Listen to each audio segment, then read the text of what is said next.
I'm the head of the household. My orders are absolute. If you don't listen to me, we'll get a divorce. Despite the fact that he was having an affair, my husband was still trying to control me. Why should I have to do everything he says? Fine, let's get a divorce then. Then I changed all the loans to be in his name, so he will realize just how much I supported our life together. My name is Belle. I'm 36 years old, and I work as a system engineer. It's been 6 years since I married my husband, Derek. We met through work, as the company where I worked as an engineer subcontracted work from his company. When I was working at his company as a temp, he spoke up to me kindly. And naturally, we started to get to know each other outside of work. After dating for a while, he proposed, and I accepted. When I got married, I quit my job at the company. Working as an engineer for a company was extremely demanding, and I was often overworked, both physically and mentally. The pay wasn't great either. I was worried that if I kept working like that, I wouldn't have enough time to spend with my husband, and our relationship would suffer. So I made a decision to become a freelancer, which allowed me to have more time for household chores and spending time with my husband. At first, I didn't make much money as a freelancer, but I had experience as an engineer. So I eventually started getting more clients and making more money. I was surprised at how quickly my income increased, and grateful for my husband for supporting us financially when I wasn't making much. I worked hard at housework, even though cooking wasn't my forte. I try to make different meals every day, using recipe books to make my husband happy. Thanks for cooking and cleaning. It really helps me out. My husband praised my housework, which made me happy. In the early days of my marriage, we respected each other and had a happy life together. But after a few years, my husband suddenly said this. Isn't it time for us to get a new house? Huh? A new house? I was surprised when my husband said that. It's because he's not the type to save money. In that case, shouldn't we save up a little more money? What are you talking about? I earn a pretty decent income, don't I? Huh? Because you haven't had any financial problems since we got married, right? That's because it's thanks to my income. But I couldn't say that to my husband. Although he gave me money for household expenses, he always spent his own allowance before the next payday. So I saved as much as I could from my income and added it to the household budget. Thanks to that, we were able to live without financial problems. I was grateful for being able to live thanks to my husband's income when we first got married. That's why I didn't even tell him that my income had increased. I thought I shouldn't hurt his self-esteem by telling him that I was making quite a bit of money working from home. Even if I think I've spent too much money, our lifestyle hasn't changed. So I think my income has probably gone up. Maybe he doesn't have a good grasp of his own income and expenses? I couldn't believe what my husband said. However, my husband seemed enthusiastic about building a new home, and I had no way of stopping him. What kind of house do you have in mind? I had to find a way to build a low-cost home while listening to my husband's desired conditions. But my husband kept adding more and more conditions. But if we want to fulfill all of these, the house will cost a considerable amount of money, won't it? It's no big deal. It's a once-in-a-lifetime big purchase, and my income should be enough, right? I wondered what basis my husband had for saying that. At that moment, I regretted not telling my husband about my income. I thought I would tell him about it to calm him down. Derek, it's about household expenses. But actually, I also contribute a significant amount from my income. But for some reason, my husband didn't believe me. Come on, don't lie like that. No, I'm not lying, but I wanted my husband to buy a more affordable house. But in the end, he didn't listen to me and used his salary to take out a loan for a house that he could barely afford to pay for. Initially, I thought we were spending money reasonably, but over the years, my husband's spending habits have become more reckless. He started indulging in luxuries like brand name clothes and watches, and going out drinking with his juniors every night. Although he works overtime to make up for it, his spending habits have become more and more difficult to ignore. Despite all this, he finally decided that he wanted to build a house. And in the end, he was able to make it happen. Wow, This is a really nice house. a house is a clear sign of success, isn't it? He was right. The new house is awesome. It's definitely worth the price. It's spacious, beautiful, and comfortable to live in. My workroom has become larger, and I can now fit a big desk in it, giving me more space to work comfortably. When your workplace is more comfortable, work can be done quickly and easily, which has helped me become even more productive. I'm grateful for that aspect of it, but our monthly mortgage payments still makes me anxious. My husband doesn't seem to realize it, but we're paying off a long-term loan every month. The house is under my husband's name, but he has a bad habit of overspending, so there is never any money in his account. As a result, I have to deposit my income into his account so that we can pay off the mortgage. I'm starting to feel frustrated with him, and one day, I decided to talk to him about it. Don't you think you've been spending too much lately? I want you to think about things like the mortgage for the house. When I said this, my husband frowned and rebuked me. What are you talking about? Haven't we been able to live a normal life even after we bought the house? If that's the case, then there's no problem. You're just worrying too much about the small details. And isn't it because you were bad at managing your money that you don't have enough? It's not my problem. What? Hold on a sec. I'm constantly thinking about how to save money from the daily living expenses I have with the money you gave me. And I'm supplementing it with money that I earn for the mortgage and other expenses. So please don't talk to me like that. What's up with you, really? Besides, the money you are putting in is not that much. So don't act like you are so great. The one who earns the most is the greatest. So I'm the greatest. Don't try to give your opinions to me. My husband said that to silence me. I was surprised by my husband's change in attitude. He used to be kind and considerate when we first got married. But since then, our relationship has become strained. We hardly talk, and sometimes we don't even say hi to each other. My husband had started working overtime more than ever before, and often comes home late at night. I wonder if it's okay to continue our married life like this. We're just living under the same roof without even having conversations.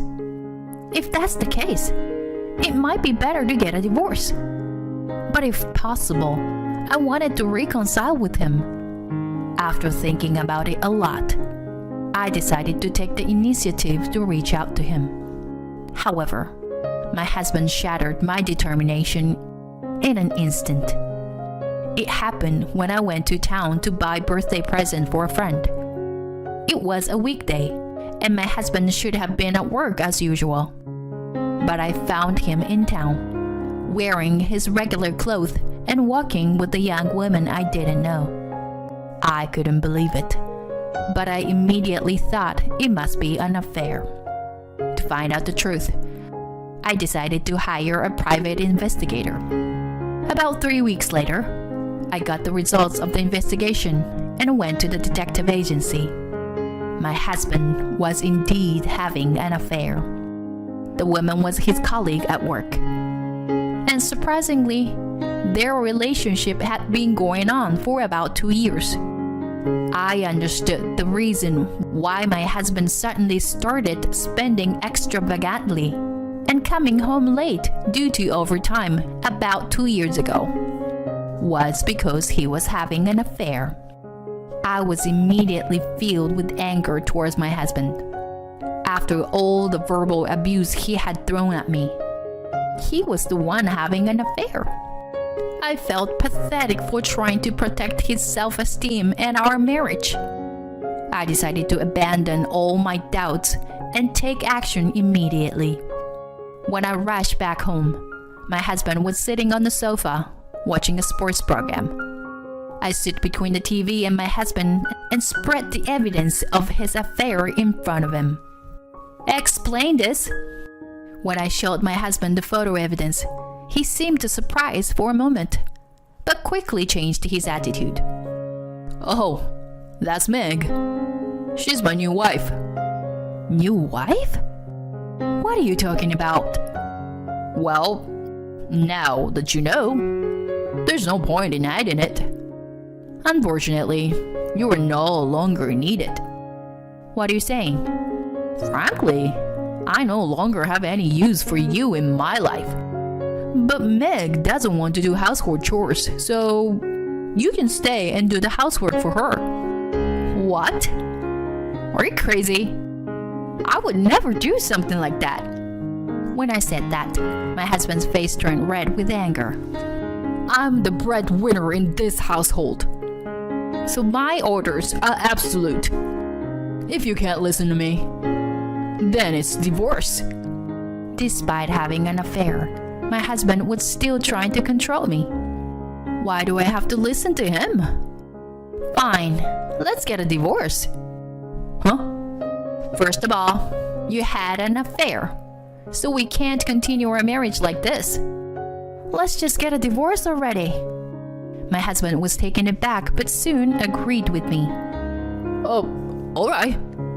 Don't come crying to me later." "I won't. But you have to help me with changing the names on the utility bills and the car loans we just bought."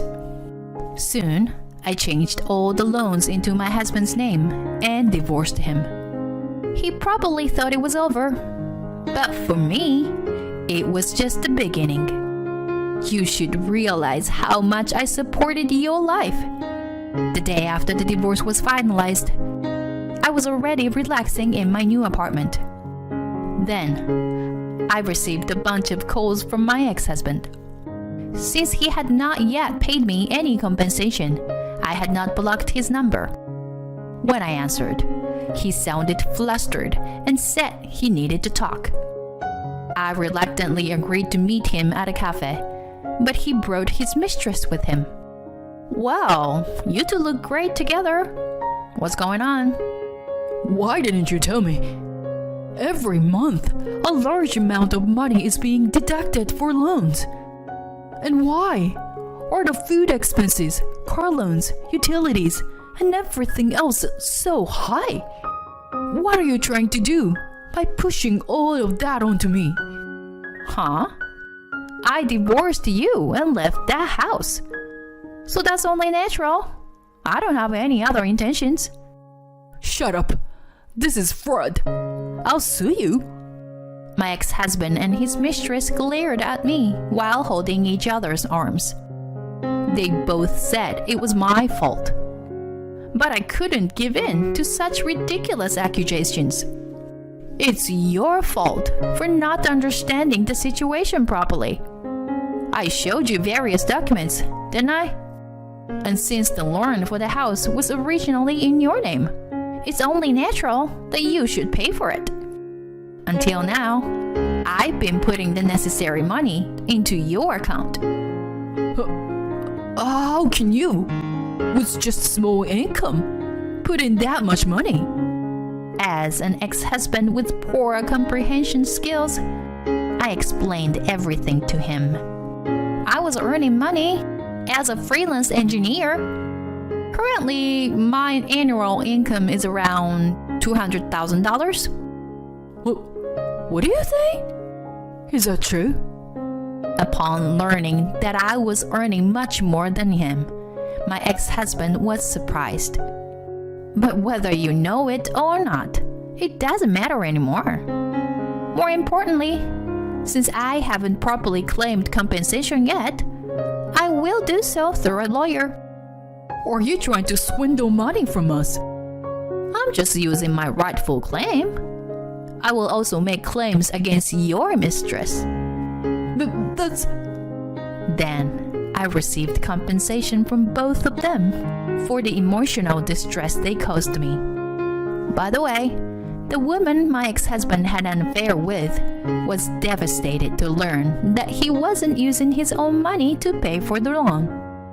The next day, she disappeared from his life. Their affair was just like any other, and it ended when the money ran out. My ex-husband now lives a lonely life, struggling to pay off his loan and make ends meet while commuting between work and home. He deserves the punishment he got, but apparently he couldn't accept it and spread the news of his affair around the office. His mistress claimed that he was abusing her, and they ended up in a messy quarrel. However, since they both lost their credibility, no one believed either of them. It seems that my ex-husband's financial troubles only worsened, and he eventually got demoted and received a pay cut due to his inability to focus on his work because of his mounting debts. It's all his own fault. And frankly, he deserves it. On the other hand, I was nervous when I first moved into my new high-rise apartment. But now I'm able to relax and enjoy my life here. I may not be interested in marriage or romance for a while, but that doesn't mean I want to be alone forever. If I meet someone in the future, I hope we can build a mutually supportive relationship based on what I've learned from this experience. For now, I'll focus on working hard and making the most of my time for myself. My name is Astrid. I am 34 years old and I am a full-time housewife. I married my husband Ben 7 years ago, and now we currently have 2 daughters and live as a family of 4.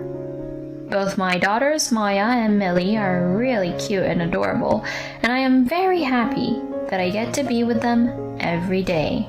My husband is very busy at work and comes home late at night, but he provides for the family, and I do my best to support him as much as I can.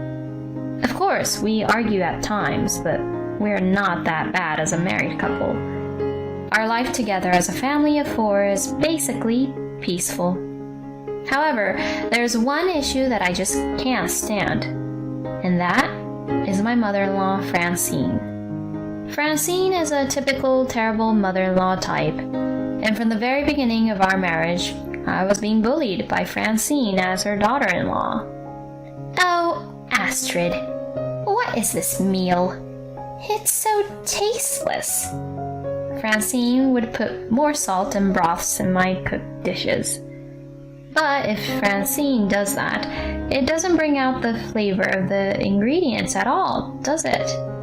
But she didn't care about such things whatsoever, and poured mayonnaise, sugar, salt, and so on into my cooked dishes as if it was just a normal thing to do.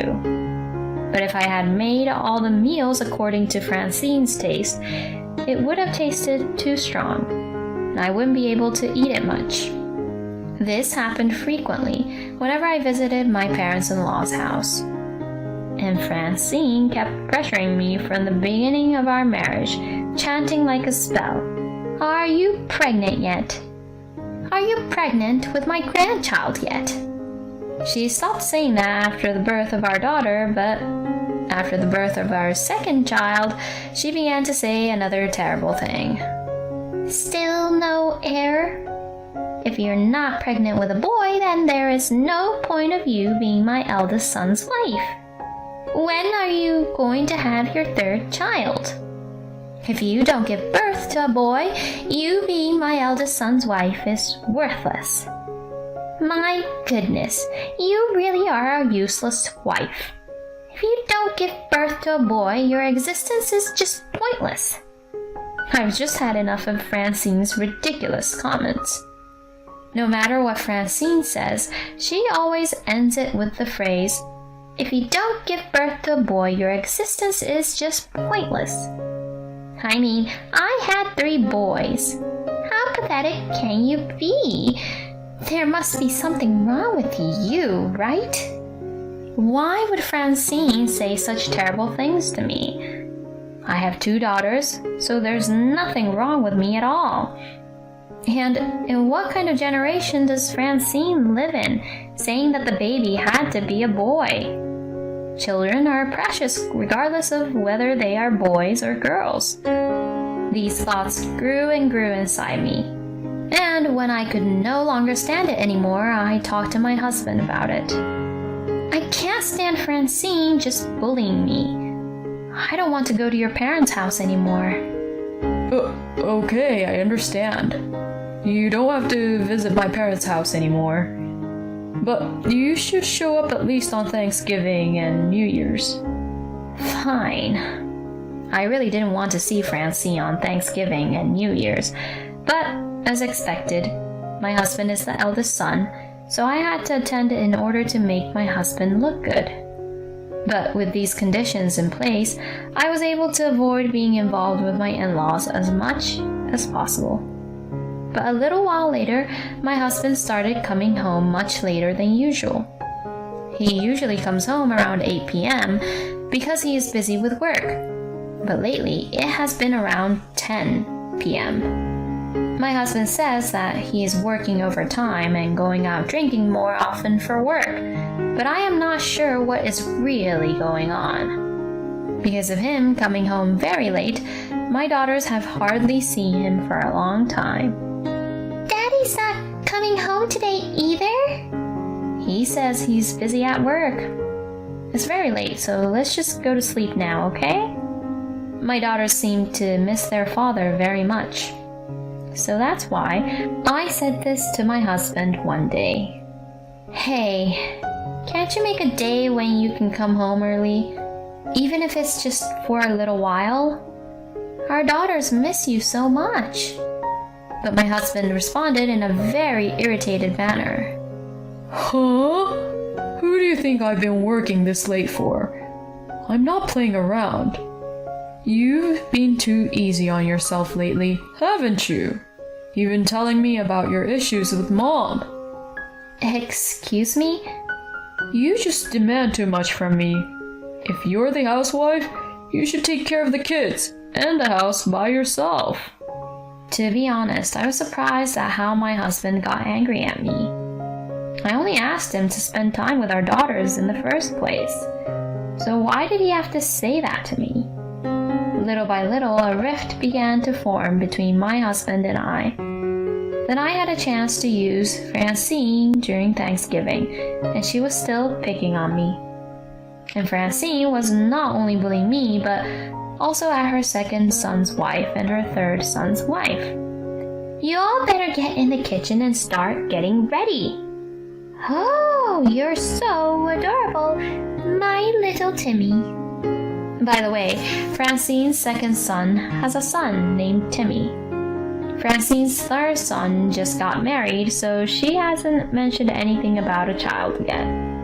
Francine treats my daughters and her second son's son really differently. That I can even tell is discrimination. To my daughters, she would say, "Go play over there." And to Timmy, she says, "Aw, Timmy, come over here. You are very important, Timmy, since you'll be our heir."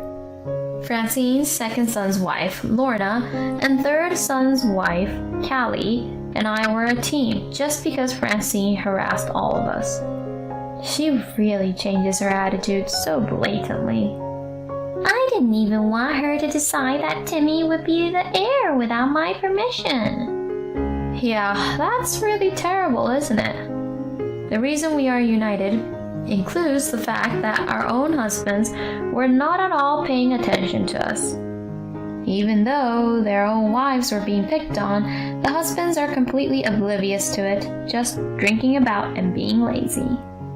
They are happily talking with their relatives without any pressure compared to the pressure we have from Francine. And Francine was talking behind my back to her relatives. My God, she is really too unaware that she is my eldest son's wife. And she really is a bad wife who can't get pregnant with a boy. Francine would make unbelievable comments like that, and Lorna, Callie, and I were all in a state of shock. We thought we were all we had, and we inspired each other to support each other if anything happened to any of us. And since then, the months passed by quickly, and now New Year's Day arrived. Francine continued to give orders to us wives and treat us like her slaves. Come on, hurry up and bring out these dishes. If someone finished their drinks, pour them a drink as soon as possible. And she would hold Timmy in her arms and say, "Ah, he's so cute. I'll let you all hold him too." And she let all the relatives hug him. And on top of that, Francine, perhaps drunk, began to say unbelievable things really loudly. Why don't you leave your wife and get a new one then? The wife of an eldest son who can't give birth to a boy is just worthless. To that, my husband agreed to her. You're right, Mom. Maybe I don't need a wife like her. When Ben and Francine both began to laugh, all the other relatives laughed in tune with them. We, the wives, were shocked, and we all thought, what a terrible family. Then Francine got carried away and said, "You should sign this already." And I don't know when she prepared it, but she took out the divorce papers and held them out in front of me. I don't want you in this house anymore. I don't want your granddaughters too, so you take them. My husband just looks on with a smirk on his face. I didn't want to be with these people anymore. I thought it was my chance. So I said, "Okay, I'll sign." My husband and I both finished signing the papers, and to my surprise, the divorce was finalized at the New Year's gathering. Now, I'll be able to live peacefully with no more hassles from you. You'll have to find a new wife soon, sweetie. Ben and Francine both laughed like that. Lorna and Callie ran up to me and asked gently, "Are you alright?" "I'm fine now. I'm going to leave here first, but you guys should find a good time to escape too." As we were exchanging these words, my sister-in-law Winona, who was standing at the edge of the room, suddenly stood up. Winona was already married and living in the city, so I only saw her around the New Year's holiday. And since she would leave quickly after a quick visit, we didn't have much time to interact. Since she always disappears early in the party, I thought she had already gone home. But it seems that she was still there, which was unusual of her. Good for you, Astrid. I'm so happy for you that you got to divorce my terrible brother. Excuse me? Hey, how dare you say that to your own elder brother? Shut up, you filthy cheater. My husband's face suddenly stiffens. Huh? What the hell are you talking about? I know everything. I know that you're having an affair, Ben. At that moment, everyone froze at the sudden statement made by Winona. Wait, what are you talking about, Winona? Don't embarrass your brother by saying ridiculous things. Well, this is the proof. Saying this, Winona puts photos of Ben with another woman in front of each relative's seat. Everyone was surprised to see the photos. You? How did you even... You're having an affair with a classmate of mine from high school, you know? What? It seems another classmate saw you at the scene and took photos for me. Well, now, you can't get away with this. Now that the divorce is finalized, you must pay alimony and child support to Astrid, okay? No way. To my surprise, thanks to Winona's unexpected help, I was granted a divorce, all due to my husband and his stupid affair. I think now is the time for you guys to decide, right? I think that maybe even if Astrid gets divorced first like this, Mom will keep on pressuring you both, you know? Winona called out to Lorna and Callie. Then both Lorna and Callie made up their minds and told their husbands how they felt. I hated that my child was made as the heir without my permission. And I hate you for agreeing with your mother. If you do as what Francine says any longer, let's just get a divorce. What? Divorce? If you don't like that, then just cut ties off with your family. If you're not going to cut any ties with your family, then I'm going to bring Timmy with me. I will never, ever let you meet Timmy again. What the hell are you saying? I don't want to be bullied by your mother anymore either. If I don't do anything now, she'll definitely say something about us having kids, won't she? You can either divorce me and stay with your family, or you can cut ties with your family. You choose. What? After an unexpected chaos, the relatives quickly left saying, "We're sorry to disturb you all, so we'll just leave for today." And they quickly left. What do you think you are both doing? I will never allow you all for divorce. It's not on you, Mom, to decide. It's all their decision. Oh, and I'll cut ties with his family too. That's why I came here today. No way! And so, Lorna and Callie pressured their husbands to make a decision. As it turns out, Ned and Steve have decided to cut ties with the family. Ned absolutely hated not being able to see his own son. And Steve decided to do that because he loves his wife. In the end, Francine was left with only Ben, who was in a huge debt. I received a large amount of alimony from my ex-husband and his lover, and my ex-husband is also paying me child support.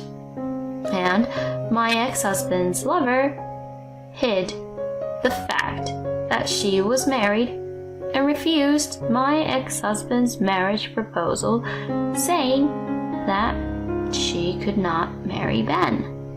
So it seems like my ex-husband just became a divorced man who is hugely in debt. It seems that this has spread even in his workplace. And since he is not taken seriously by the woman anymore, he has no chance of getting married again at all. And as for my ex-mother-in-law, word has spread around the neighborhood that she has been abandoned by her sons and is being laughed at. It feels so great to know they deserved what they all got. As for me, I moved into the city where I was hired at my aunt's company, and I started living there with my daughters. Because of what had happened, I became close with Winona Recently, I have been going out with Winona, who also lives in the city, for drinks once in a while, and taking each other's children to visit. I don't want to be in love for a while, so I will work hard and earn money to support for my daughters. Thank you for watching until the end. Please subscribe to our channel. See you in our next video.